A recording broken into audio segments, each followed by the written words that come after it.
Ilya Dragunov is your new United States champion. In what was kind of a surprising move, because we really weren't expecting A, Sami Zayn's title reign to end so quickly, B, we weren't expecting it to end by a returning Ilya Dragunov. A guy who, before he got hurt, had just recently been called up to the main roster. And this sparked a question in my head. Do you want to see more title runs like Sami Zayn's with the United States Championship? So that is the purpose of today's video, is we are going to be talking all about Sami Zayn's title reign with the United States Championship. And real quickly, before we get too far ahead in the video, I want to say that if you are a WWE fan, consider subscribing to this YouTube channel. That is all we post is WWE related content. So if you're a WWE fan, again, consider subscribing. It's free. You can always change your mind later. So talking about Sami Zayn's title reign with the United States Championship, with it only lasting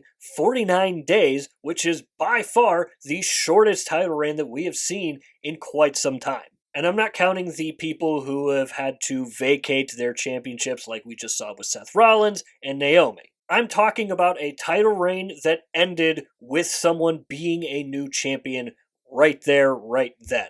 We didn't have to worry about having some #1 contendership tournament or something like that. So when you're looking at Sami Zayn, before he became United States Champion, let's not forget, people were not super high on Sami Zayn at that point, because they were very, very tired of the same old underdog gimmick that he had been running for such a long time at that point. And when he became United States Champion, a lot of people didn't know how to really feel about it. And here's the thing about it.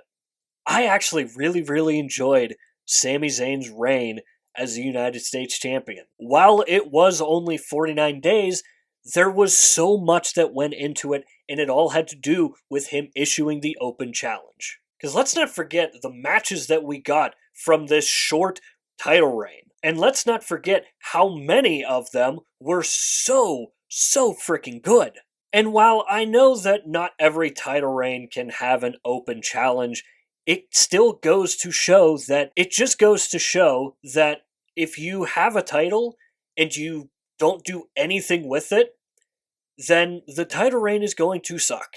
Look at what we just had to deal with the WWE Tag Team Champions, with the new Tag Team Champions being AJ Styles and Dragon Lee, taking it from the Judgment Day, Finn Balor and JD McDonough. The Judgment Day held those titles for over 100 days, and they only defended those titles once prior to them losing. And when it finally came time for them to lose the tag team titles, WWE fans rejoiced because we were so tired of seeing Finn Balor and JD McDonough in matches, but not together, having singles matches. And I'm not comparing a singles championship to a tag team championship. So if we want to stay on the singles championship, let's not forget how unmemorable Io Sky's reign was as the Women's World Champion, where she was barely on TV. And we're starting to see the same thing with, ironically enough, the Women's United States Champion in Julia, where, yeah, as of late we're starting to see more of her, but for the longest time,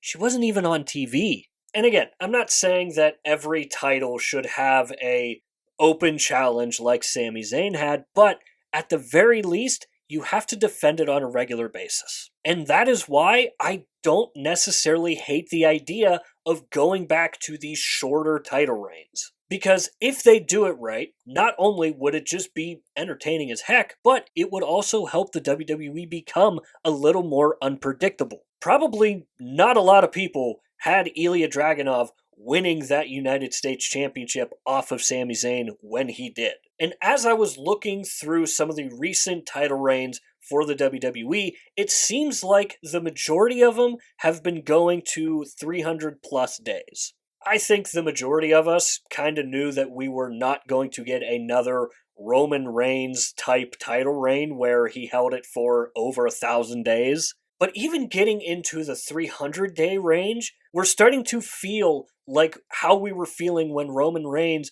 would go into a match. We knew what was going to happen. We knew there was going to be interference from the bloodline. We knew Roman was going to retain. Some of these title reigns are starting to kind of feel like that. And with a major WWE Championship up for grabs between Jey Uso and CM Punk, that could be a good opportunity to kind of experiment with a shorter title reign. And obviously, I know not everybody would enjoy a short title reign. I'm all for someone carrying a title for a significant amount of time, but again, you have to be defending that title on a regular basis. I don't want to sit through what we just sat through with the Judgment Day and the tag team titles again. Now, in saying that, both a short title reign and a long title reign both have their benefits. Obviously, we saw how much the long title reign made Roman Reigns into what he is. And we also just saw how a good short title reign can really change the momentum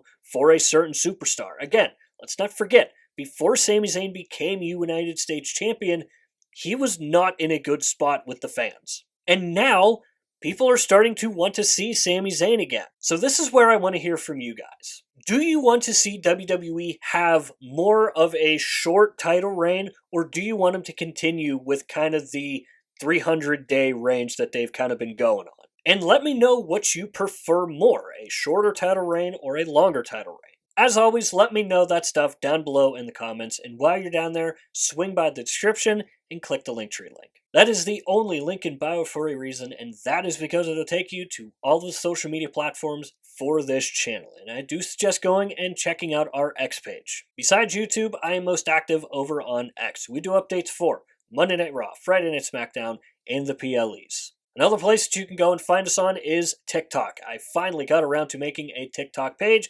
Right now, since we are very early into that page's existence, the only content that goes up there is just clips from these videos, and it's just another place for me to post when I do upload a video to YouTube. But as that page grows, obviously there will be some more other WWE related stuff that you see over on TikTok. So if you're scrolling on your phone one day and you come across one of those videos, drop a like, drop a follow, show it some love. I'm really trying to grow that page a lot. So with all that said and done, that is going to do it for this video here. I hope you enjoyed the video. If you did enjoy it, hit the like button. If you really enjoyed it, hit the subscribe button. Both are free and both really, really help out the channel a lot. And of course, if you have made it to this point of the video, I want to say thank you very, very much for taking the time out of your busy day to watch these videos here, because it genuinely means the world to me. And as always, stay tuned for more WWE content coming in the future. We'll see you next time.